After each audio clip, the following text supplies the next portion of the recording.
Ladies and gentlemen of the media, a few minutes ago, I signed a directive declaring a high-profile person a fugitive from justice. This person is wanted by the OSP to answer charges in respect of several cases, including the following. 1. Contractual arrangements between Strategic Mobilization Ghana Limited and the Ghana Revenue Authority for the stated objective of the enhancement of revenue assurance in the downstream petroleum sector, upstream petroleum production, and minerals and metals resources value chain. 2. Termination of a distribution, loss reduction, and associated network improvement project contract between the Electricity Company of Ghana Limited and Beijing Xiaochen Technology BXC. 3. Procurement of contractors and materials and activities and payments in respect of the National Cathedral project. 4. Activities and payments in respect of a contract awarded by the Ministry of Health, initially commenced by the Ministry for Special Development Initiatives to Service Ghana Auto Group Limited for purchases and after-sales service and maintenance of 307 Mercedes-Benz Sprinter 305 CDI ambulances for the National Ambulance Service. And 5. Payments out of and utilization of the tax refund account of Ghana Revenue Authority. Ladies and gentlemen of the media, the fugitive's name is Kenneth Nanaya Ofori. Mr. Ofori is 66 years old. He was the Minister of Finance of the Republic between 2017 and 2024. Mr. Ofori left the jurisdiction on or around 2 January 2025.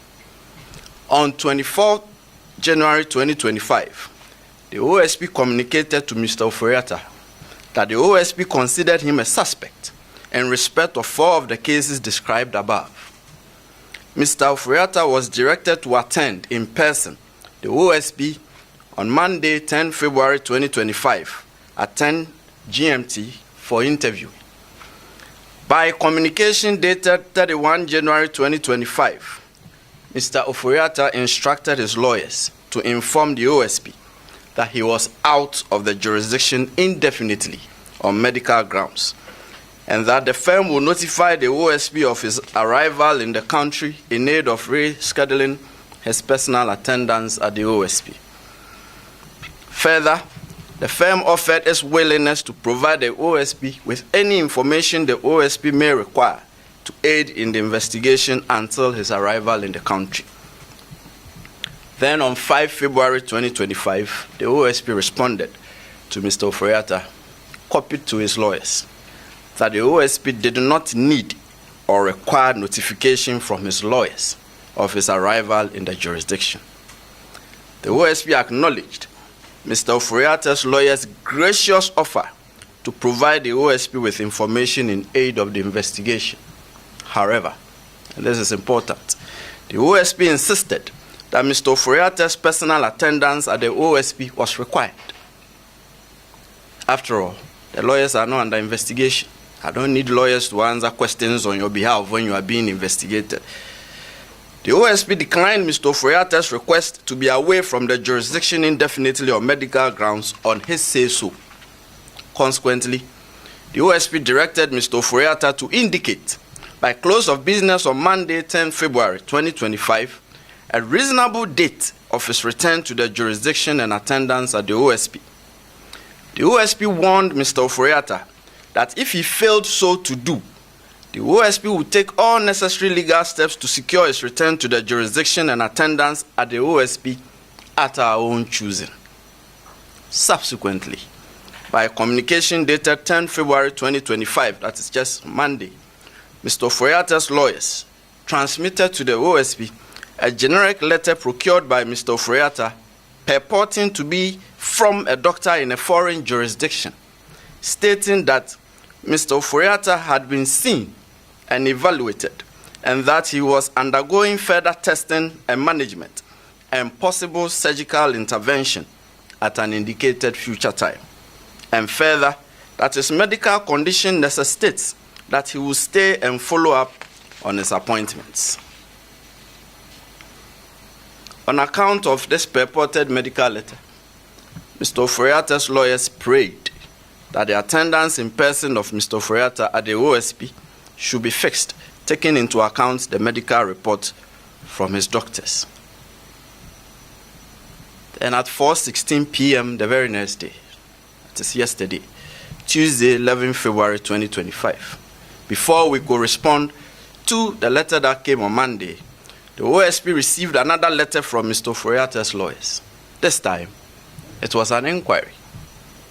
Mr. Oforiatta's lawyers wanted to know, and they stated that they were informed by the household of Mr. Oforiatta that in the morning of Tuesday, 11 February 2025, that is yesterday, 12 men, comprising 1 police officer, 4 military men, and 7 other men in plain clothing, visited Mr. Oforiatta's house, and that by threat of force, they were able to enter Mr. Oforiatta's house, and they undertook an exercise purporting to be a search of every room, office, gym, and other spaces in the house.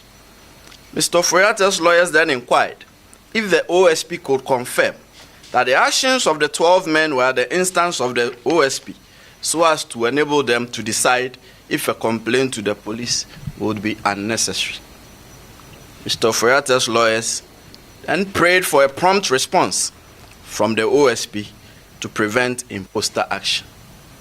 We are now responding promptly, and we have chosen the course of answering Mr. Oforiatta's inquiry publicly at this briefing, considering the circumstances surrounding the purported raid at Mr. Oforiatta's house, media reportage of the purported raid, and in light of the reckoning that some media houses have stated emphatically that the OSP was behind the purported raid, and in light of the reckoning that the purported raid is being made to appear as if it was some untoward action by the OSP stemming from some contrived vendetta held by the OSP against Mr. Oforiatta. So, here we go. And this is our response to Mr. Oforiatta directly, but through you, the media. Mr. Oforiatta, the OSP did not raid your house on Tuesday, 11 February 2025, or on any other day. Mr. Oforiatta, the OSP did not cause any persons, however uniformed or bedecked, to raid your house on Tuesday, 11 February 2025, or on any other day. Mr. Oforiatta, that could not have been the OSP, and that is not our style. If the OSP enters your premises, you will not be in doubt as to whether it was the OSP that had come there, and your lawyers will not have cause to do an inquiry ascertaining whether it was the OSP. We have our unique methods of conducting searches, and we have uniquely designed insignia identifying ourselves, and not just by a statement that we are from the OSP. This is one such main insignia. A person cannot just show up and say they are from the OSP. It's cheap. Anyone can say that. But when the OSP enters your premises, you will definitely know by our insignia, our methods, and the way we identify ourselves that this is the OSP. Our intelligence